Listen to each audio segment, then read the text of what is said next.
Hai, jumpa lagi dengan Ibu Riza Asfa di sini. Assalamualaikum.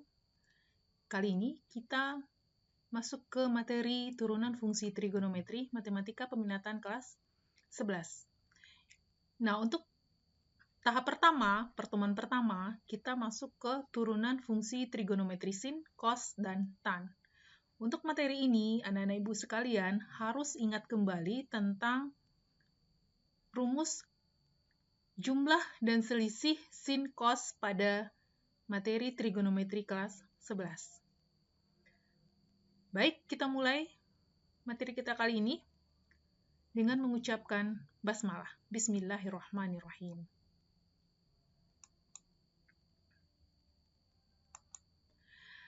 Sebelum masuk ke turunan fungsi sin, cos, dan tan, kita ingat kembali tentang pengertian turunan fungsi kelas 11, yaitu bahwa turunan fungsi sebagai gradien garis singgung. Turunan fungsi f(x) definisikan sebagai f aksen x sama dengan d f(x) per dx sama dengan limit h menuju 0 dari f(x) tambah h kurang f(x) per h. Nah, kita ingat lagi untuk rumus turunan fungsi aljabar yang ini berlaku juga nanti untuk turunan fungsi trigonometri.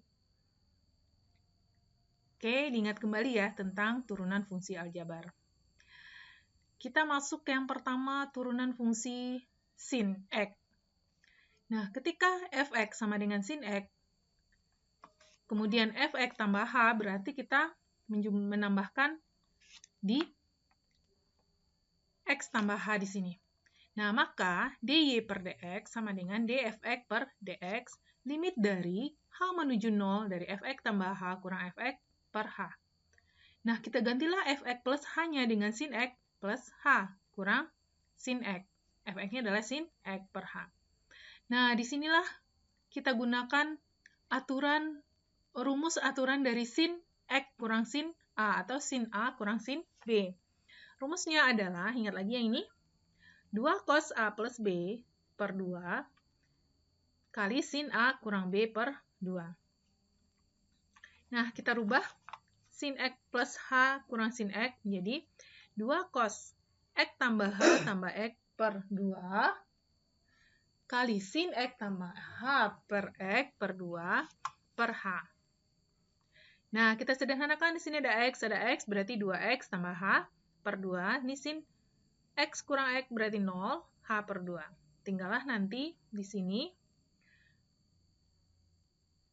2 cos 2x plus 2 plus h per sin kali sin setengah h per setengah x. Nah, kenapa seperti ini? Nah, kita bagi semuanya dengan 2. Kita bagi semuanya dengan 2, sehingga di depannya ini tinggal 1. Nah, bagi semuanya dengan 2. Kemudian, tinggallah limit h menuju 0 dari cos x tambah setengah h kali sin setengah x, h per setengah h. Nah, kita pisah, karena ini perkalian, bisa kita memisah menggunakan aturan limit sin. Berarti limit h menuju 0 cos x tambah setengah h kali limit h menuju 0 dari sin setengah h per setengah h. Nah, ingat lagi ini aturan rumus sin menuju 0, berarti dia adalah setengah per setengah, dapat 1. Nah, untuk limit cos ini, kita tinggal masukkan atau mengganti nilai h dengan 0. Ya. Berarti nanti di sini cos x tambah setengah kali 0 berarti 0 kali 1. Berarti sama dengan cos x. Jadi, turunan fungsi dari sin x adalah cos x. Baik, kita masuk ke contoh atau turunan fungsi cos. Turunan fungsi yang cos kedua, yaitu berapakah turunan dari cos x? Apakah turunan cos x? Nah, seperti turunan sin x, fx-nya sama dengan cos x, fx plus h sama dengan x tambah h. Kemudian kita turunkan limit fx tambah h kurang fx per h, hanya menuju 0. Kita ganti fx plus h-nya dengan cos x plus h kurang cos x per h. Nah, ingat lagi rumus cos x dikurang y atau cos a dikurang cos b sama dengan min 2 sin a tambah b per 2 sin a kurang b per 2. Kita ganti ini cos-nya. Berarti di sini min 2 sin X tambah H tambah X per 2, sin X tambah H kurang X per 2. Nah, yang X-nya bisa kita sederhanakan jadi 0, tinggal di sini X tambah X, 2X tambah H per 2, kali sin H per 2 per H. Nah, kita selesaikan ini. Berarti ini limit H menuju 0, dari min 2 sin X-nya, 2-nya kita bagi X tambah H per 2. Nah, ini kita pisah langsung supaya lebih sederhana. H menuju 0 dari sin H per 2 per H. Nah, kita ingat lagi yang ini. Ketika limit sin menuju 0, berarti H per 2, berarti ini dapatnya adalah nilainya setengah.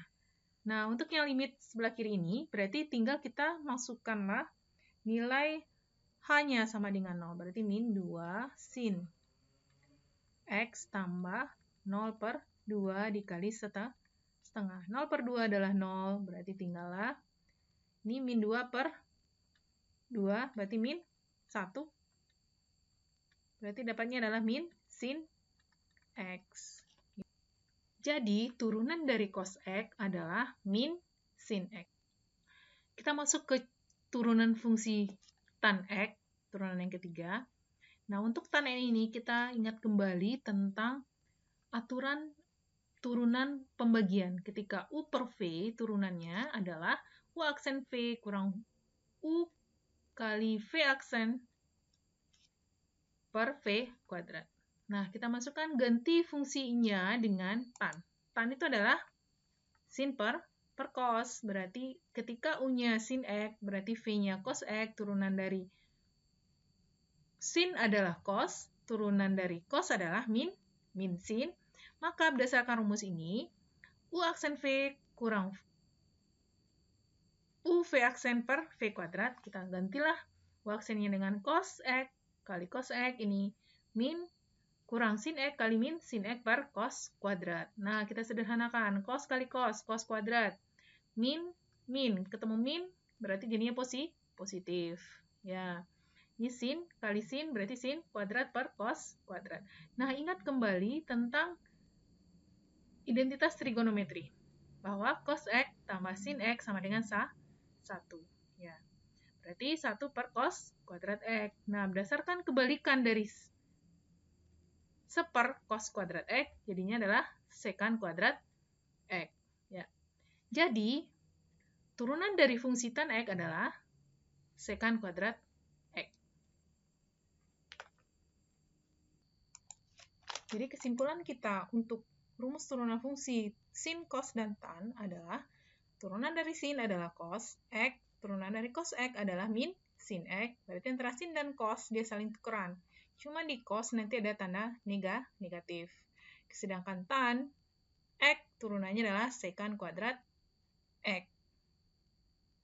Baik, sampai di sini dulu untuk pertemuan kita kali ini. Sampai berjumpa untuk bagian yang kedua, yaitu contoh soal penggunaan turunan fungsi trigonometri sin, cos, dan tan. Terima kasih atas perhatian anak-anak ibu semua.